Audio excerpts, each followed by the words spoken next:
Welcome to new TV Telugu. ఇప్పుడు Telangana top 10 చూద్దాం.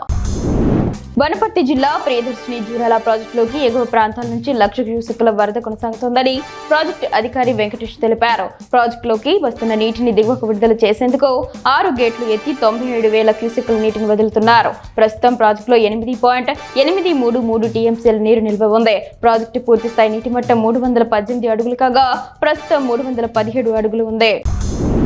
Urea అడిగిన రైతులపై వ్యవసాయ శాఖ అధికారి దురుసుగా ప్రవర్తించాడు. ఖమ్మం జిల్లా నేలకొండపల్లి మండలం చెరువు మాధరం గ్రామ రైతులు యూరియా ఇవ్వాలని సొసైటీ కార్యాలయానికి వెళ్లారు.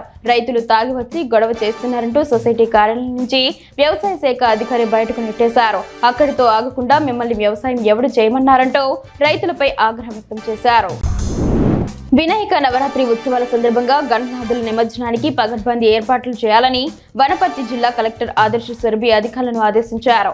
జిల్లా కేంద్రంలోని నల్ల చెరువు పరిసర ప్రాంతాల్లోని నిమజ్జన ఏర్పాట్లను ఆయన పరిశీలించారు. ఈ సందర్భంగా ఎలాంటి అవాంఛనీయ ఘటనలు జరగకుండా అధికారులు అప్రమత్తంగా ఉండాలని కలెక్టర్ సూచించారు.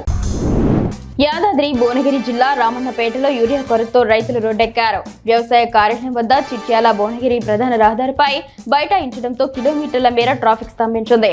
అడ్డదారిలో వ్యవసాయ అధికారి యూరియా అమ్ముకుంటున్నాడని రైతులు ఆరోపించారు. సీఐ వెంకటేశ్వర్లు, ఎస్ఏ నాగరాజు జోక్యంతో రైతులు ధర్నా విరమించారు. అధికారులు స్పందించి యూరియా అందించాలని రైతులు వేడుకుంటున్నారు.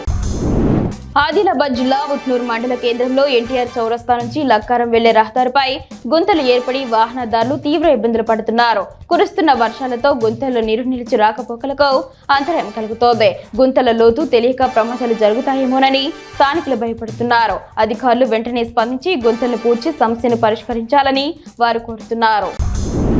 హన్మకొండ జిల్లా పరకాల పిఎస్సిఎస్ వద్ద యూరియా కోసం రైతులు తీవ్ర ఇబ్బందులు పడ్డారు. ఉదయం నుండి బార్లు తీరిన రైతులకు ఎక్కువ మంది రావడంతో ఒక్కొక్కరికి ఒక యూరియా బస్తా మాత్రమే ఇస్తామని అధికారులు తెలిపారు. 10 ఎకరాల భూమి ఉన్న రైతుకు ఒక బస్తా యూరియా సరిపోదని రైతులు వాపోతూ అధికారులతో వాగ్వాదానికి దిగారు. భద్రాచలం వద్ద గోదావరి నీటి మట్టం స్వల్పంగా తగ్గింది. గత రాత్రి 44 అడుగుల వరకు పెరిగిన నీటి మట్టం ఉదయం 10 గంటలకు 43.8 అడుగులకు చేరింది. మొదటి ప్రమాద హెచ్చరిక ఇంకా కొనసాగుతోంది. రాత్రికి నీటి మట్టం మరింత తగ్గే అవకాశం ఉందని అధికారులు అంచనా వేస్తున్నారు. నల్లబెల్లి మండల పరిధిలోని శనిగరం క్రాస్ ఆగ్రో సెంటర్ వద్ద యూరియా కోసం రైతులు భారీగా క్యూలో నిలబడ్డారు. ఉదయం తొందరగా వచ్చినా సాయంత్రం వరకు ఎరువులు అందక ఇబ్బందులు పడుతున్నామని రైతులు వాపోయారు. తక్షణమే యూరియా సరఫరా పెంచాలని వారు ప్రభుత్వాన్ని డిమాండ్ చేశారు. కామారెడ్డి జిల్లా లింగంపేట మండలానికి ముఖ్యమంత్రి రేవంత్ రెడ్డి రాకతో అధికారులు అప్రమత్తమయ్యారు. తాడ్వాయి మండలం ఎర్రపహడ్ గ్రామంలో హెలీప్యాడ్ వద్ద ఏర్పాట్లు పూర్తయ్యాయి. ముఖ్యమంత్రి వరద ముంపునకు గురైన లింగంపేట కుర్డు బ్రిడ్జిని, పంట పొలాలను పరిశీలించి బాధితులకు సహాయం అందించే చర్యలపై దృష్టి సారించనున్నారు. మహబూబాబాద్ జిల్లా బయ్యారం భద్రాచలం ప్రధాన రహదారిపై యూరియా కోసం రైతులు ధర్నా నిర్వహించారు.